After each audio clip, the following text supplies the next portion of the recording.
I still remember the night everything inside me shifted. I had just returned from a late meeting at my design firm in Boston, America, and the cold air on my face made me hope the evening would be quiet.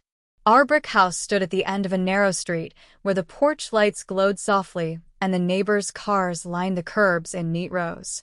I climbed the 3 steps to the front door and pushed it open, expecting to feel that familiar sense of comfort I had always associated with my home. Instead, a strange heaviness settled in my chest, as if the house itself was trying to warn me that something was wrong. Inside, the living room smelled faintly of old smoke, something I had noticed more often during the last few months. The curtains hung halfway open, allowing the soft glow of the streetlights outside to shine in. The sofa cushions were slightly out of place, as if someone had been sitting there nervously or pacing between the living room and the hall. Even the silence felt forced, as if the house was holding its breath. I placed my keys on the small wooden table near the door and walked toward the kitchen, trying to shake off the feeling. I needed to check something important. The next morning, I was supposed to make a payment for a property project my team was handling in Europe. For that, I needed my ATM card.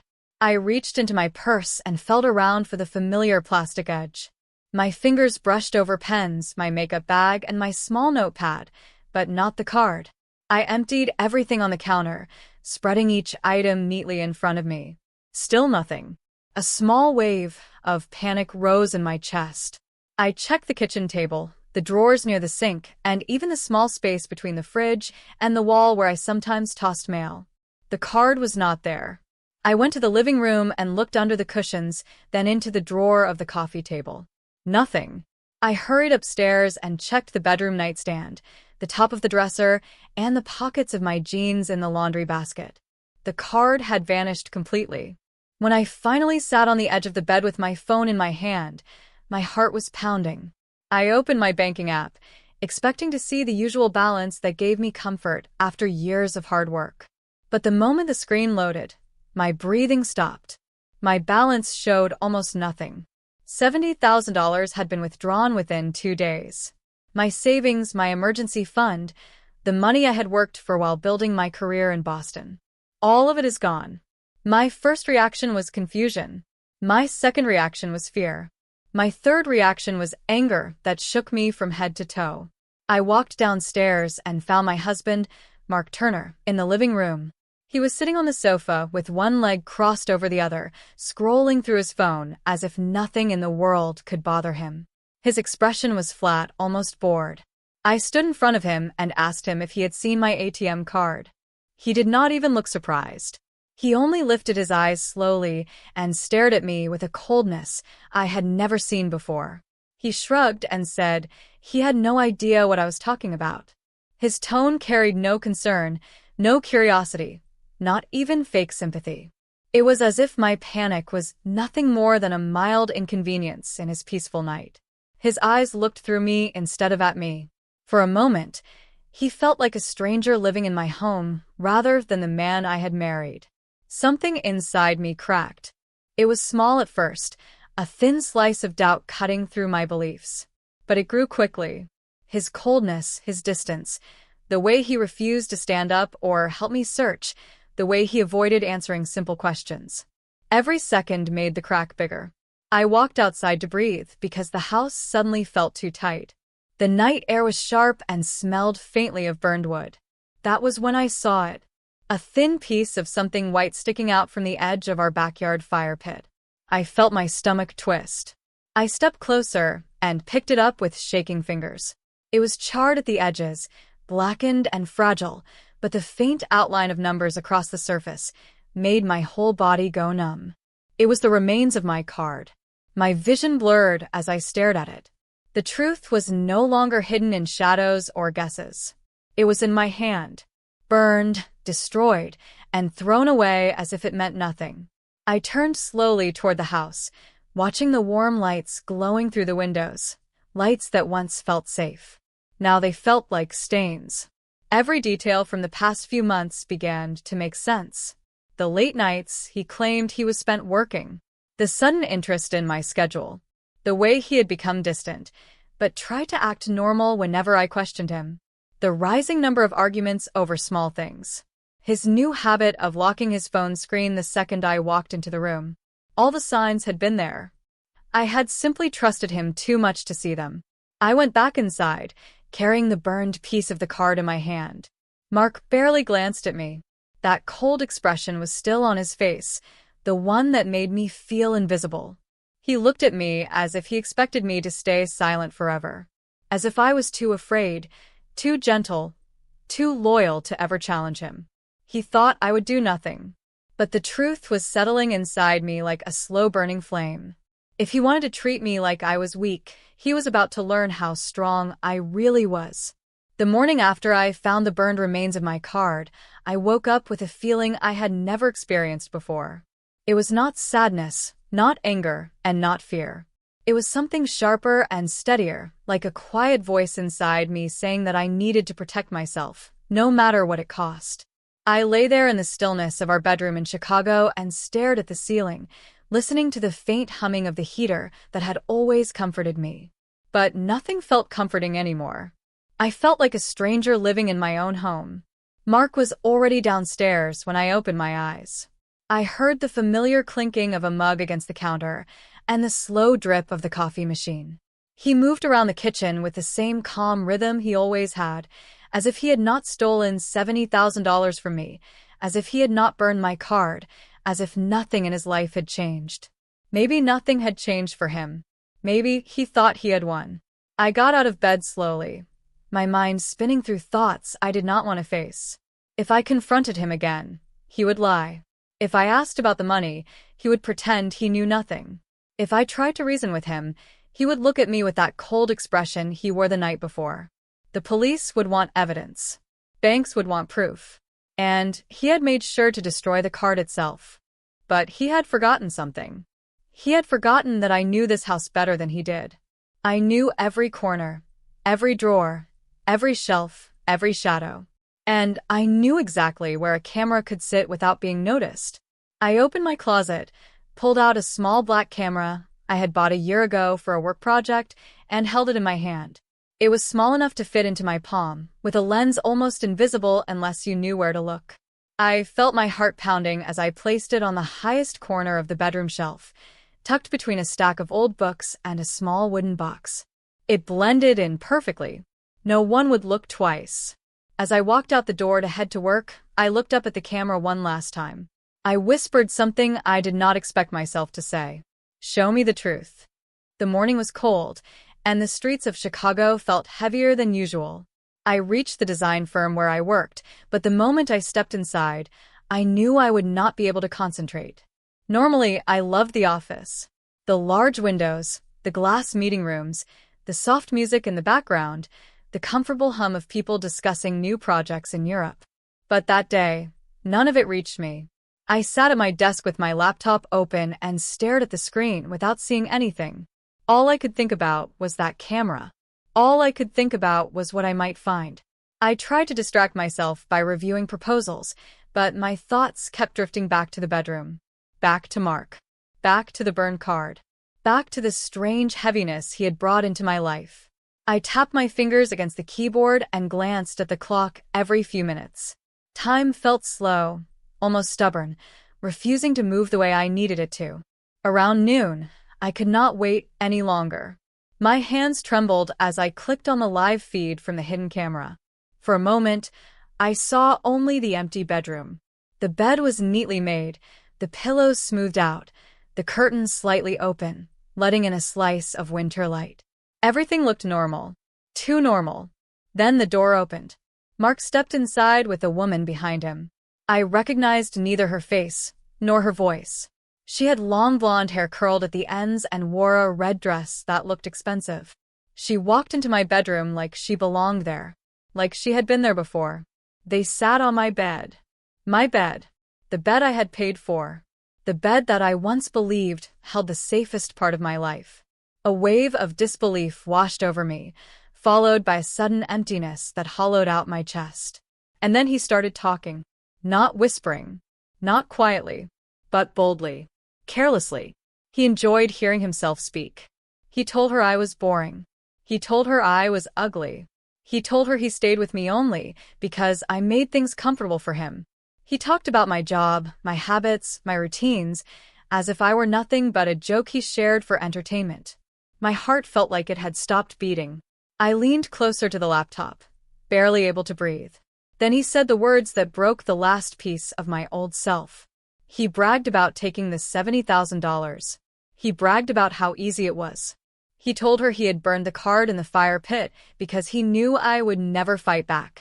He said I was too soft, too forgiving, too weak to ever challenge him. He even laughed.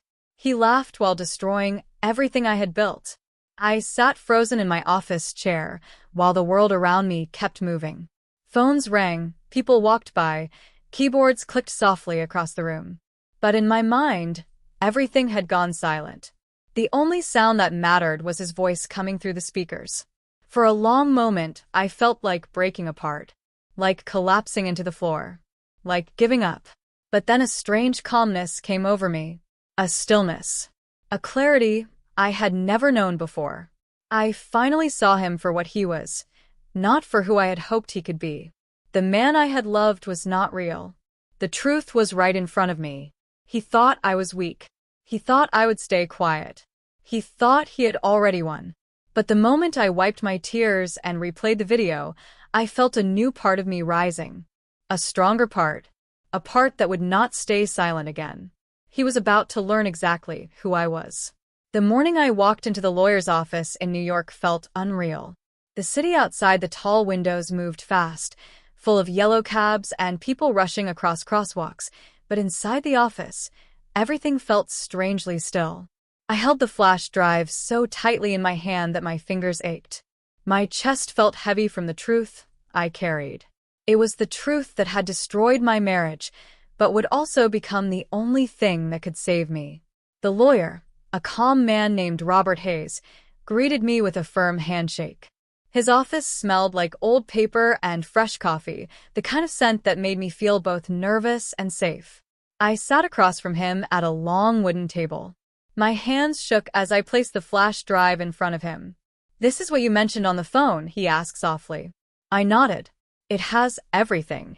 He watched me for a moment, studying my face, as if trying to understand the weight of what I had lived through. Then he plugged the drive into his laptop. As soon as the video began, his expression changed. His brows lifted. His mouth tensed. He leaned closer to the screen and replayed several parts. By the time the video ended, he exhaled slowly and shut the laptop with care. "You have more than enough to take this to court," he said. "This is not just theft. It is cruel. It is emotional harm. And the judge will not look kindly at his behavior." His words felt like a match struck inside me. A spark of courage. A push I needed. A reminder that I was not crazy, that I was not imagining what I had been living through.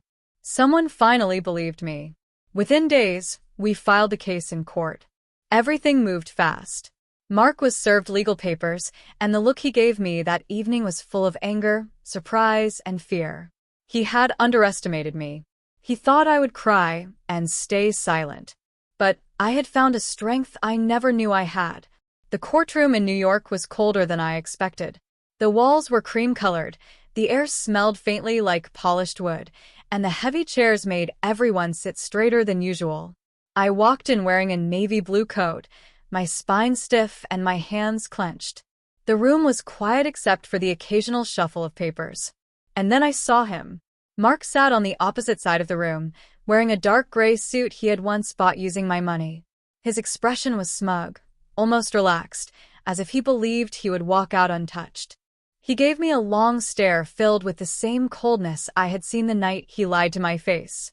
The same coldness that made my skin crawl. My lawyer leaned close and whispered, "Stay calm. You have the truth." When the judge entered, the room fell silent.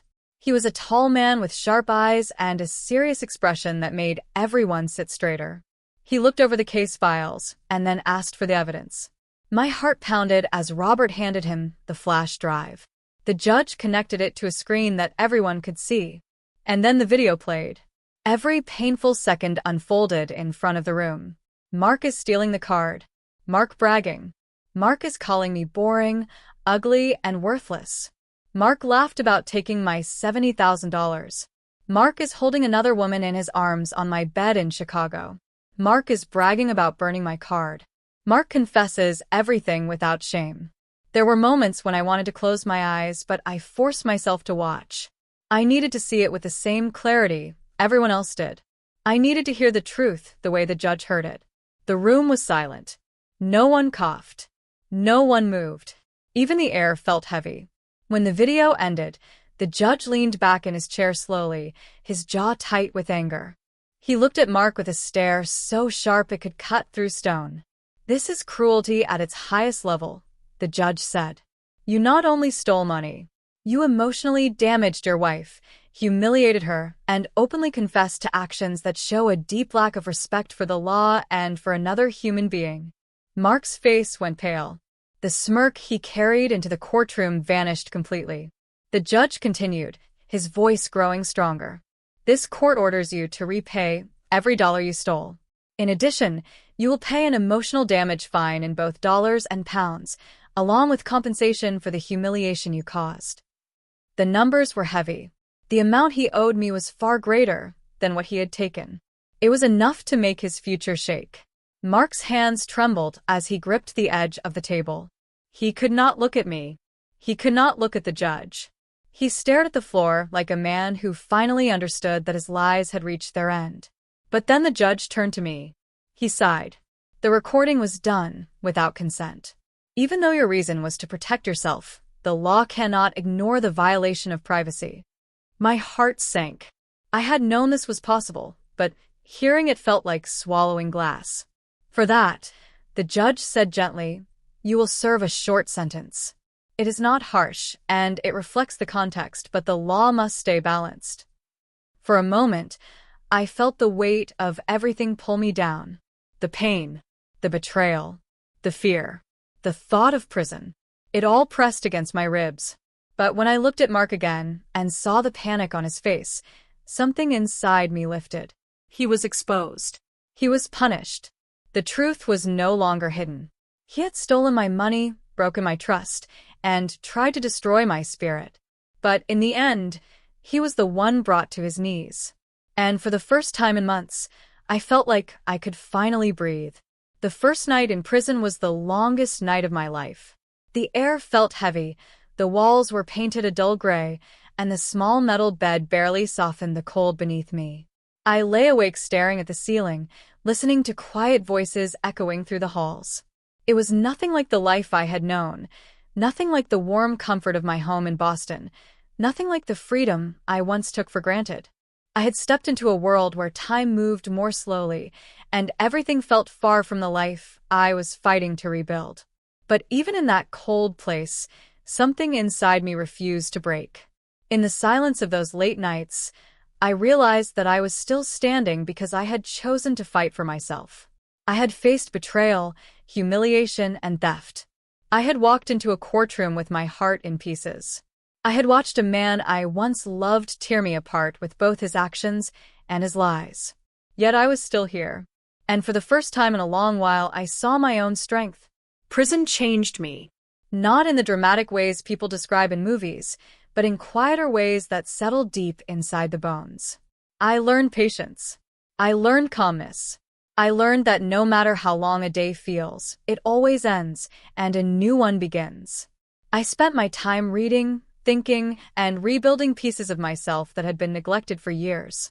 For the first time, I had space to ask myself who I was without him, without the lies, without the pain. During visitation hours, I sat across from my lawyer, who updated me on the outside world. The compensation Mark owed me was being processed. The fines were confirmed. His debts would follow him for years. He had tried to destroy me, but he had destroyed his own future instead. I remember feeling an unexpected sense of release. Not joy. Not revenge. Just release, like a door closing behind me for good. By the time my sentence ended, I felt stronger than the woman who had walked into that courtroom months earlier. When the guard handed back my clothes, my purse, and the small items I had brought with me, I held them with a steady hand. I walked out of the gates into fresh air that smelled like early spring, and the breeze felt warmer than I remembered. Freedom tastes different when you fight for it. A week later, the compensation appeared in my account. It was more than I had lost. Much more. Enough to make me feel stable again. Enough to give me choices. Enough to begin again without fear. I sat on a park bench in New York with the sun warming my face and opened my banking app. Seeing that number made my throat tighten. Not because of the money itself, but because of what it meant. I had survived something that could have destroyed me. And I had rebuilt myself from the ashes he left behind. I moved to Portland, America, because I wanted a place that felt peaceful, green, and distant from everything that had hurt me. I found a small gray house on a quiet street near the water, with white shutters and a garden shaped like a half circle. The moment I stepped inside, I felt something shift in me. The wooden floors glowed softly in the afternoon light.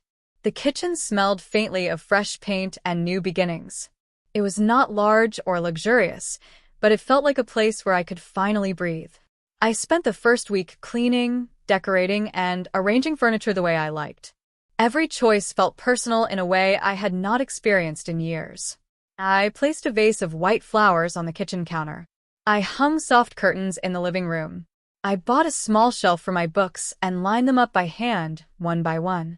Each small act felt like reclaiming a piece of my life. Sometimes late at night, I thought about the camera I had placed in my old bedroom in Chicago.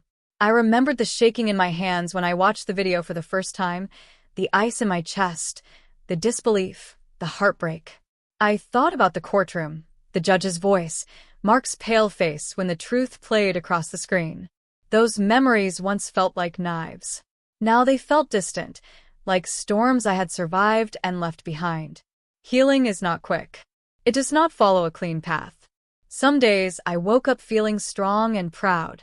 Other days, I felt the old pain tug at me, reminding me of the trust one had lost, the woman I used to be, the life that had slipped out of my hands.